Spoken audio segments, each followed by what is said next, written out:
Hello friends, welcome back to my channel. मैं हूं आपकी फ्रेंड वर्षा। आज की इस वीडियो में हम बात करेंगे कॉमर्स के क्वेश्चंस की, जो कि आपके बीएड एंट्रेंस एग्जाम के लिए बहुत ही इंपॉर्टेंट हैं। ये हमारी 1000 सीरीज है, जिसमें हम डेली 25 क्वेश्चंस डिस्कस करते हैं। तो स्टार्ट करते हैं वीडियो को। आपको पसंद आती है तो लाइक कीजिए और अपने फ्रेंड्स के साथ भी शेयर कीजिए, जिससे कि वो भी इन क्वेश्चन को देख सकें। तो स्टार्ट करते हैं वीडियो को। आपको पसंद आए तो जरूर लाइक कीजिएगा, ठीक है। तो आप सब लोग आ जाइए, फिर शुरू करते हैं क्वेश्चन को। जल्दी से आ जाइए, और जो लोग आ गए हैं वो जल्दी से शेयर कर दीजिए तब तक। देखिए, क्वेश्चन देखते हैं। The current account of a partner, यानी कि एक पार्टनर का जो करंट अकाउंट होता है वो आपको बताना है किस तरह का बैलेंस शो करता है। डेबिट और क्रेडिट दोनों कर सकता है, और हमेशा डेबिट बैलेंस दिखाएगा, हमेशा क्रेडिट बैलेंस दिखाएगा, या फिर will never have a balance, यानी कि कोई बैलेंस नहीं दिखाएगा कभी भी। बताइए, एक करंट अकाउंट जो होता है पार्टनर का, वो किस तरह का बैलेंस शो करता है। आप सबको पता है, पार्टनर के दो बनाए जाते हैं, करंट अकाउंट, कैपिटल अकाउंट। नाम से ही यहाँ पर पता चल रहा है करंट अकाउंट है, यानी कि इसमें करंट चीजों को इंक्लूड किया जाता है, यानी कि जो भी ट्रांजेक्शन्स हुए डायरेक्ट उसको इसमें ट्रांसफर कर देते हैं, ठीक है। तो अब यहाँ पर देखिए, करंट अकाउंट जो है, यानी कि वो हो सकता है कि फर्म से उसने लोन लिया भी हो, या ये हो सकता है कि उसने फर्म को लोन दिया भी हो, या कभी उसने ड्राइंग्स की हो, या फिर उसने कभी एक्स्ट्रा अमाउंट दिया हो, कुछ भी हो सकता है। तो ये जरूरी नहीं है कि वो सिर्फ लेगा फर्म से या सिर्फ देगा, वो दोनों ट्रांजेक्शन कर सकता है, ठीक है। इसलिए यहाँ पे जो करंट अकाउंट होगा वो डेबिट बैलेंस भी दिखा सकता है और क्रेडिट बैलेंस भी। ऑप्शन ए यहाँ पे हमारा राइट आंसर हो जाएगा, ठीक है। नेक्स्ट क्वेश्चन पे आइए। गारंटीड प्रॉफिट जो है वो दिया जाता है किसको? Retiring partner, incoming partner, years of the deceased partner, या फिर ऑल ऑफ द अबव। बताइए।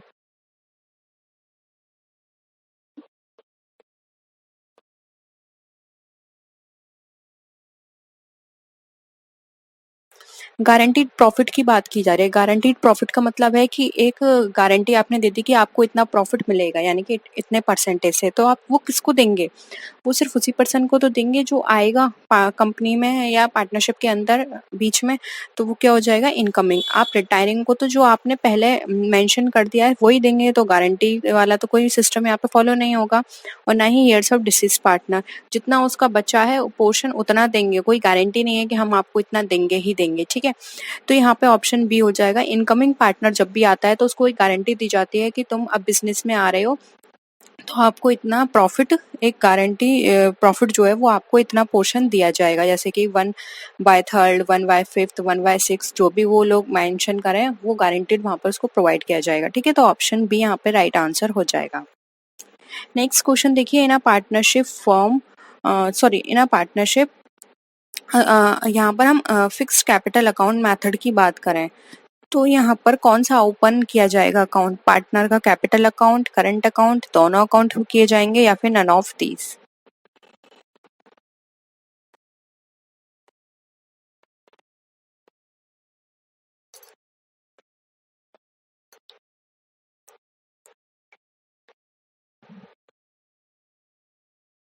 देखिए, राइट आंसर हो जाएगा सी।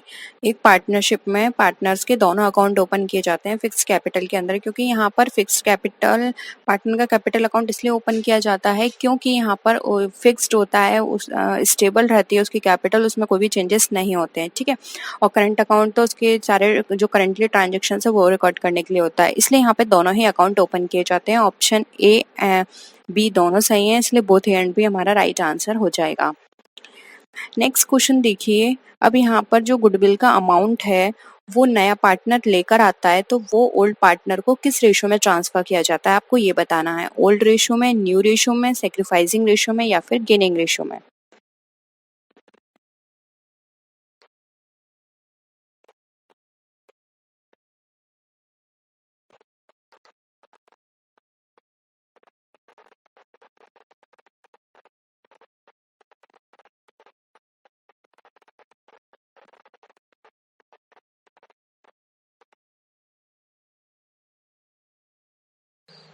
क्या हो जाएगा आंसर? आंसर आएगा आपका सी, सैक्रिफाइसिंग रेशियो। क्योंकि देखिए अब नया पार्टनर आ रहा है तो जो ओल्ड पार्टनर है सैक्रिफाइस कर रहे हैं, यानी कि पहले जो भी प्रॉफिट था वो सिर्फ दो लोगों में बंटता था। For example X and Y है, ये दो लोगों में बंट रहा था। अब ये जेड आ रहा है तो ये जो पोर्शन है प्रॉफिट का तीन लोगों में डिवाइड होगा, तो ये लोग सेक्रीफाइस कर रहे हैं प्रॉफिट को, अब तीन लोगों में बटेगा। तो ये जो जितना सेक्रीफाइस करेंगे उस रेशो में जो भी जेड पार्टनर जो है नया गुडविल लेकर आएगा वो इनको उस रेशो में बांटा जाएगा। ठीक है, तो ये हो जाएगा सी, सेक्रीफाइसिंग रेशो। ठीक है, जितना वो सेक्रीफाइस कर रहे हैं। नेक्स्ट क्वेश्चन देखिए, which of these is not an essential feature of a partnership form. अब इसमें से कौन सा एसेंशियल फीचर नहीं है पार्टनरशिप फॉर्म का। फर्स्ट है म्यूचुअल एजेंसी, सेकंड है कंपलसरी रजिस्ट्रेशन, थर्ड है एसोसिएशन ऑफ टू और मोर पर्सन, या फिर एग्जिस्टेंस ऑफ बिजनेस। बताइए, आप लोगों ने पार्टनरशिप फॉर्म पढ़ी होगी, मीनिंग, उसके फीचर्स या कैरेक्टरिस्टिक जो भी आप कहना चाहो, तो आपने कौन कौन से फीचर्स पढ़े हैं उसके,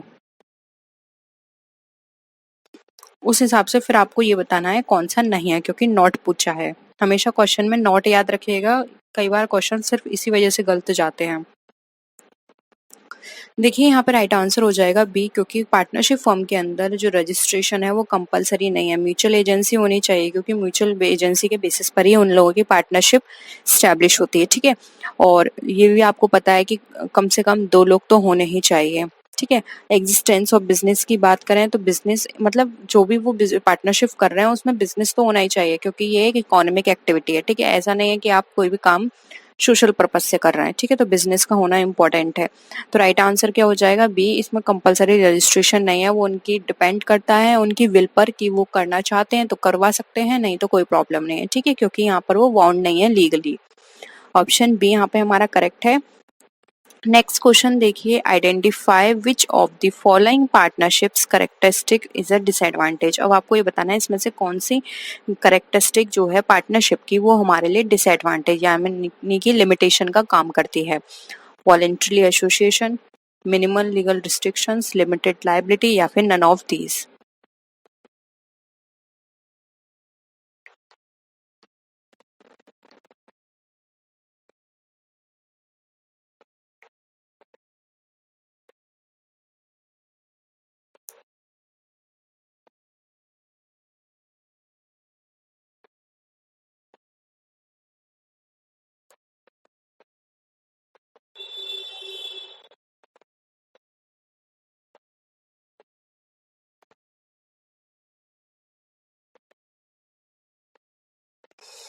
देखिए यहाँ पे डिसएडवांटेज की बात करें तो ये हो जाएगा वॉलेंट्री एसोसिएशन। वो उन्होंने अपनी इच्छा से बनाई है, किसी ने उनको फोर्स नहीं किया, या फिर फॉर एग्जांपल 5 पार्टनर है तो 5 पार्टनर में से सब पार्टनर अपनी ही मर्जी से उस फॉर्म के अंदर पार्टनर बने हैं, किसी ने भी उनको फोर्स नहीं किया कि नहीं तुम्हें हमारे साथ काम करना ही करना है। तो कई बार ये डिसएडवांटेज में भी कन्वर्ट हो सकता है, क्योंकि यहाँ पर फिर बाद में कॉन्फ्लिक्ट होते हैं। तो बहुत सारी चीज़ें ऐसी होती हैं कि वो आपस में एक दूसरे की म्यूचुअल अंडरस्टैंडिंग नहीं समझ पाते हैं, तो वहाँ पर क्या होता है वो लोग फिर एक दूसरे को क्लेम करते हैं। ठीक है, तो ये ऐसी चीज़ है कि आपके लिए बेनिफिट भी है कि म्यूचुअल अंडरस्टैंडिंग पे आप सारे काम कर रहे हैं, लेकिन कई बार ये आपके लिए एक सिरदर्दी भी बन जाता है, क्योंकि कई बार ऐसा होता है कि कोई भी पार्टनर सब इक्वली यहाँ पे काम कर रहे हैं तो कोई भी पार्टनर किसी भी दूसरे पार्टनर की एडवाइस नहीं लेना चाहता। उसे लगता है कि मैं सुपर हूँ, और दूसरे को लगता है कि नहीं ये मेरे साथ इन्फीरिटी जैसा बिहेव कर रहे हैं, मुझे लो फील करा रहे हैं पार्टनरशिप के अंदर। तो कई बार इस तरह की चीजें वहां पर क्या होती हैं, छोटी छोटी चीजों के कारण ही वहाँ पे डिस्प्यूट अराइज होते हैं। ठीक है, तो वॉलेंट्री एसोसिएशन जो है ये यहाँ पर एक तरह से ड्रॉबैक के रूप में काम करती है, जो कि कई बार इसी छोटे छोटे कारणों की वजह से पार्टनरशिप का डिसोल्यूशन भी हो जाता है। ठीक है, नेक्स्ट क्वेश्चन देखिए, when a partner is given guarantee lay the other partner loss on such guarantee will be bond by. यानी कि जब कोई पार्टनर गारंटी देता है दूसरे पार्टनर की और उस कंडीशन में लॉस हो जाता है तो गारंटी कौन बॉन्ड करेगा, यानी कि कौन फिर जो भी लॉस हुआ है उस गारंटी को कौन सहन करेगा। पार्टनर जिसने गारंटी दी है, पार्टनर जो जिसका हाईएस्ट रेशो है, या फिर पार्टनरशिप फर्म पूरी, ये फर्म कर लीजिएगा, या फिर ऑल दी अदर पार्टनर यानी कि बाकी सब पार्टनर। बताइए।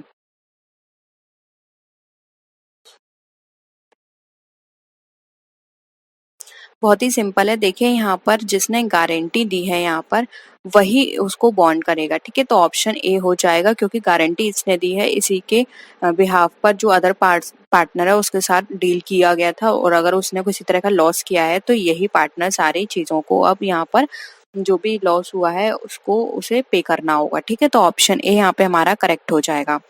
नेक्स्ट क्वेश्चन देखिए, अब आपको यहाँ पर ये बताना है कि जो प्रॉफिट एंड लॉस होता है वो पार्टनरशिप के अंदर जो भी अगर गवर्नमेंट कॉन्ट्रैक्ट की एब्सेंस हो, यानी कि गवर्नमेंट कॉन्ट्रैक्ट ना हो, तो उन दोनों के बीच में जितने भी पार्टनर्स हैं उनके बीच में प्रॉफिट एंड लॉस रेशो किस रेशो में डिवाइड होगा? Equal, in proportion to capital, deed ratio, या फिर none of these? Right answer बताइए, क्या लगता है आपको? अगर गवर्नमेंट कॉन्ट्रैक्ट यहाँ पे की एब्सेंस है तो कितना हो जाएगा? इक्वल हो जाएगा, ठीक है। ऑप्शन ए यहाँ पे राइट आंसर है। नेक्स्ट है, profit and loss should be shared in the partnership. अब देखिए वही क्वेश्चन है लेकिन ऑप्शंस अलग हैं, तो हर जगह ये नहीं है कि आप एक ही ऑप्शन चूज करेंगे, वहां पर आपका आंसर भी अलग अलग हो जाएगा, ठीक है। प्रॉफिट एंड लॉस जो है पार्टनरशिप फॉर्म के अंदर वो शेयर होगा सेम प्रोपोर्शन में, कैपिटल के प्रोपोर्शन में, पार्टनरशिप डेट के अकॉर्डिंग, या फिर नन ऑफ दीज? क्या हो जाएगा answer? According to partnership deed, ठीक है। उनकी जो पार्टनरशिप डेट बनी है उसके बेसिस पर होगा, और अगर ये पार्टनरशिप डेट नहीं होगी, एब्सेंस होगी, तो वहां पर क्या होगा? टेबल ए फॉलो की जाएगी, टेबल ए नहीं होगी, और अब टेबल ए की जगह टेबल एफ फॉलो करते हैं, ये भी याद रखिए, ठीक है। और टेबल एफ नहीं है तो फिर वहां पे इक्वली डिस्ट्रीब्यूट किया जाएगा, ठीक है। इसके भी बहुत सारे कैटेगरी हैं कि अगर ये नहीं होगा तो ये होगा, ये नहीं होगा तो ये होगा, वो सब मैं आपको थ्योरी में करा चुकी हूँ, तो आप थ्योरी क्लास देख लीजिएगा, वहां पर मैंने डीपली पूरा ये चैप्टर डिस्कस किया है, ठीक है। नेक्स्ट है, in which account is shown the disease decrease in the value, यानी कि किस अकाउंट में दिखाया जाएगा अगर हमारी प्रॉपर्टी की वैल्यू कम हो जाती है और लाइबिलिटी की वैल्यू बढ़ जाती है? बताइए।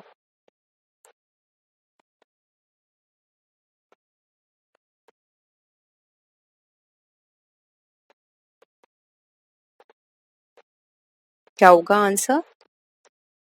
देखिए हमेशा याद रखिए, जब भी हमारे जो प्रॉपर्टी है यानी कि असेट इंक्रीज होती है और लायबिलिटी डिक्रीज होती है, तो ये दिखाते हैं हम क्रेडिट साइड में रिवोल्यूशन अकाउंट के, ठीक है। और अगर हमारी असेट कम होती है, लायबिलिटी बढ़ जाती है, तो ये दिखाते हैं हम डेबिट साइड रिवैल्यूएशन अकाउंट के, ठीक है।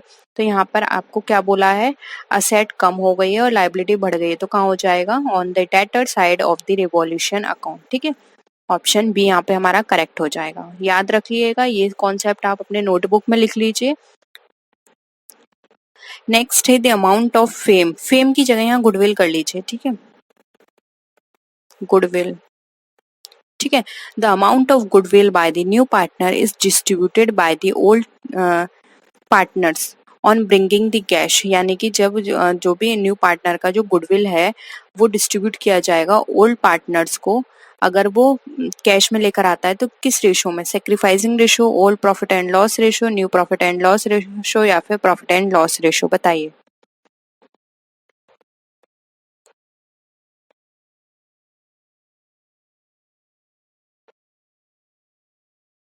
क्या हो जाएगा आंसर?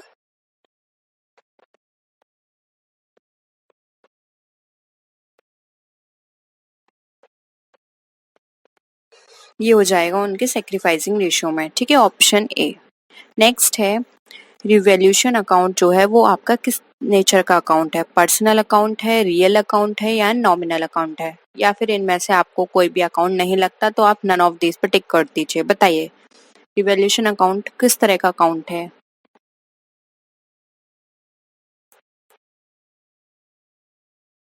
देखिए यहाँ पे रिवैल्यूएशन अकाउंट में हम क्या चीज़ इंक्लूड करते हैं? जितने भी गेन्स हैं या लॉस हैं वो सारी चीज़ें यहाँ पे इंक्लूड करते हैं कि असेट पे कितना गेन हुआ या लायबिलिटीज पे कितना लॉस हुआ, ठीक है। तो ये हमारा एक तरह से क्या है, लॉस गेन्स बताता है कि, और ये लॉस एंड गेन्स हम सारी चीज़ें किस में डिस्कस करते हैं? नॉमिनल अकाउंट में, ठीक है। तो ऑप्शन सी यहाँ पे हमारा करेक्ट आंसर हो जाएगा।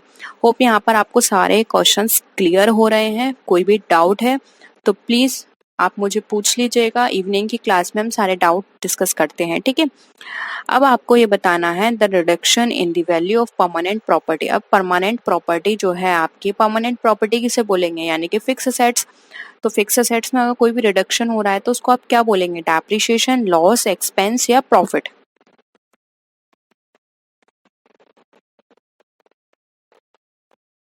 क्या कहोगे आप कहोगे उसे डेप्रिसिएशन, ठीक है। ऑप्शन ए यहाँ पे आपका करेक्ट है। नेक्स्ट क्वेश्चन पे आइए। जो भी प्रॉफिट एंड लॉस है वो रिवैल्यूएशन अकाउंट में सफर किया जाएगा, ओल्ड पार्टनर के द्वारा, न्यू पार्टनर के द्वारा, ऑल पार्टनर्स या फिर नन ऑफ दिस। रिवैल्यूएशन बताइए कब किया जाता है।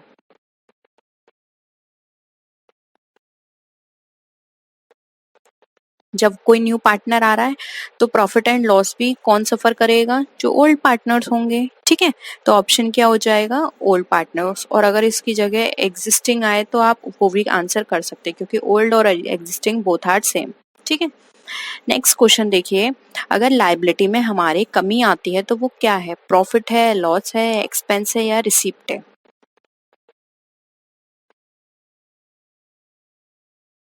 बहुत ही सिंपल है ये भी, क्योंकि लाइबिलिटी में कोई भी कमी आती है तो हम उस वो हमारे लिए प्रॉपर्टी है। रिसिप्ट तो हमें कुछ भी नहीं हो रहा तो हम रिसिप्ट तो बोल नहीं सकते, लॉस तो बिल्कुल नहीं हो सकता, एक्सपेंस तो बिल्कुल नहीं हो सकता।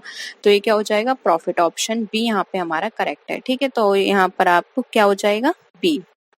नेक्स्ट देखिए। अगर हमारे न्यू रेशियो में से अगर हम ओल्ड रेशियो को माइनस करते हैं तो हमारा कौन सा रेशियो निकलेगा, प्रॉफिट एंड लॉस रेशियो निकलेगा, सेक्रीफाइसिंग निकलेगा, प्रॉफिट यील्ड रेशियो निकलेगा या फिर इनमें से कुछ भी नहीं निकलेगा, बताइए।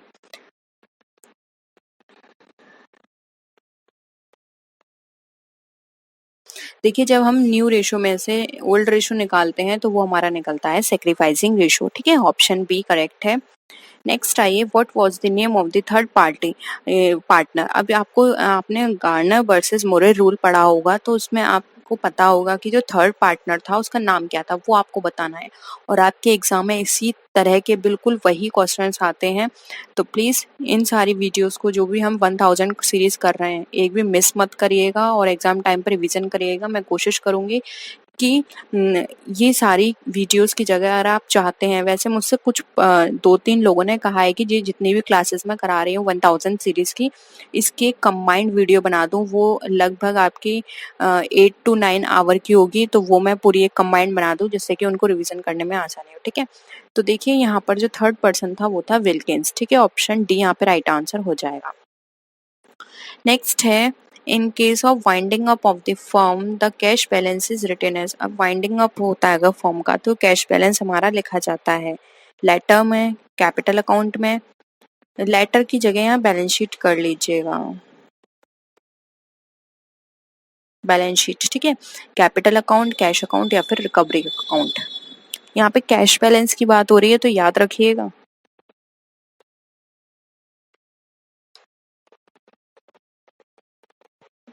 देखिए, वाइंडिंग अप के अंदर जब भी हम कैश बैलेंस को लिखते हैं तो वो लिखा जाता है हमारा कैश अकाउंट में। ऑप्शन सी यहाँ पे करेक्ट है।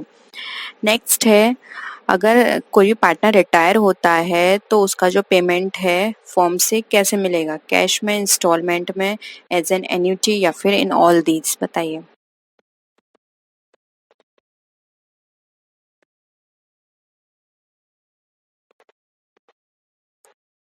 देखिए, कोई भी पार्टनर अगर रिटायर हो रहा है तो ये भी एक म्यूचुअल अंडरस्टैंडिंग है उन लोगों की। अगर उनके पास इतना कैश है तो कैश में भी दे सकते हैं। अगर वो चाहता है कि नहीं, कैश एक बार में मैं इतना कैश लूंगा तो हो सकता है कि मैं इसका यूज ना कर पाऊँ सही तरीके से, तो मुझे इंस्टॉलमेंट में दे दो।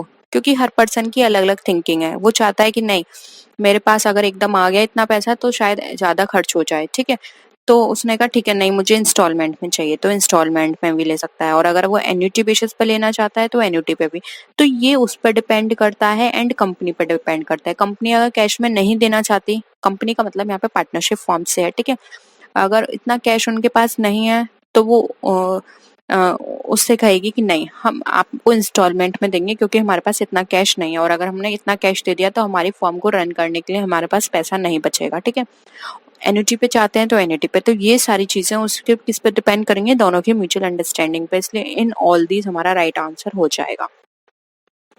नेक्स्ट है, रिटायरिंग पार्टनर गुडविल लाएगा। ओल्ड प्रॉफिट लॉस रेशियो में in proportion to capital, equal equal, in sacrificing ratio. बताइए।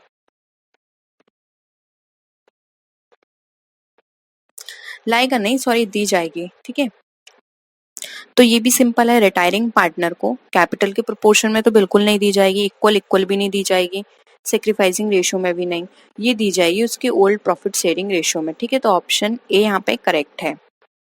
नेक्स्ट क्वेश्चन देखिए, जो प्रॉफिट गेन रेशियो है वो हमारा कब यूज किया जाएगा? जब एडमिशन होगा पार्टनर का, या रिटायर होगा, जब फॉर्म का डिसोल्यूशन होगा, या फिर पार्टनरशिप का डिसोल्यूशन होगा, या फिर none of these. Profit gaining ratio हम कब कैलकुलेट करते हैं?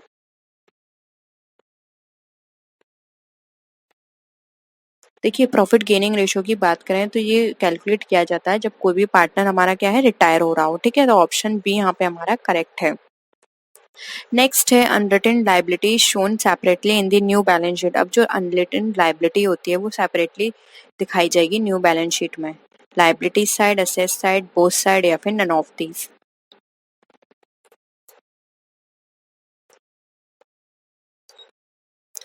देखिए, ये लाइबिलिटी का पार्ट है, नो डाउट, क्योंकि अनरिटन है लेकिन लाइबिलिटी तो एक है ही, तो इसको हम बैलेंस शीट में सेपरेटली दिखाएंगे लाइबिलिटी साइड के अंदर। ठीक है, ऑप्शन ए यहाँ पे हमारा करेक्ट हो जाएगा। नेक्स्ट है क्वेश्चन, अगर रिटायरमेंट होता है किसी भी पार्टनर का तो जो एंटायर गुडविल है वो क्रेडिट की जाएगी कैपिटल अकाउंट में। बताइए, सब पार्टनर्स को, रिटायरिंग पार्टनर को, रिमेनिंग पार्टनर को, या फिर नन ऑफ दीज।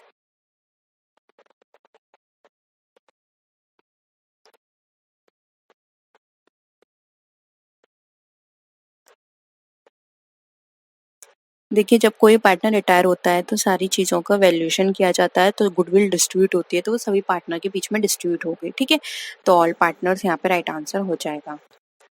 अब है retiring partner, the goodwill among the remaining partner write off. अब जो रिटायरिंग पार्टनर पर जो गुडविल सभी रिमेनिंग पार्टनर्स को राइट ऑफ की, रिटर्न ऑफ की जाएगी old profit and loss ratio में, new capital ratio, sacrificing ratio, या प्रॉफिट यील्ड रेशियो।